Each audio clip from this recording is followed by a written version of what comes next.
Саламатсыздар ма, құрметті оқушылар. Бүгін біз алгебра 7-ші сынып 6-9 есепті шығарамыз. Бұл жерде екі бөлшекті қосу қажет. Мұнда ортақ бөлім береміз. Бірінші қосу үшін x квадрат ортақ бөлім болады. X квадрат x квадратқа бөлсек 1 түседі. X квадрат x-ке бөлсек мұнда x түседі. Сонда 2a минус 3x болады. Бірінші бөлшек міне осылай қосылады. Енді екінші бөлшекті шығарамыз. Екінші бөлшек 5x бөлінген a квадрат минус 2y бөлінген a куб. Енді ортақ бөлім a куб болады. A кубты a квадратқа бөлсек мұнда a түседі. A кубты a кубқа бөлсек мұнда 1 түседі. Екеуін көбейтсек 5ax болады. Минус мына екеуін көбейтсек минус 2y болады.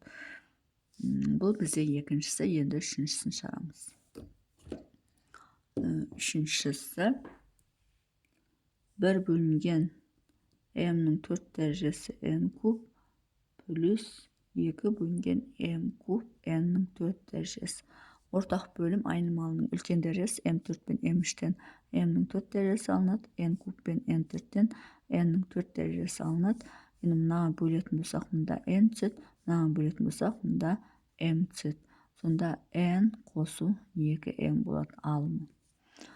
Төртінші 3 бөлінген x куб y куб азайту 4 бөлінген x-тің 4 дәрежесі y квадрат.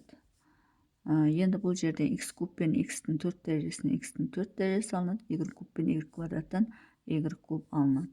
Енді мынаған бөлетін болсақ x болады. y кубты y бөлсек 1 болады. Мынаған бөлсек y түседі. Сонда 3x азайту 4y болады. Бұл бізде төртінші есептің шығарылуы. Сонымен есептің шығару жолы осындай. Егер есептің шығару жолы түсінікті болса, лайк басып, комментарий жазып, каналыма тіркеліп кетсеңіздер болады.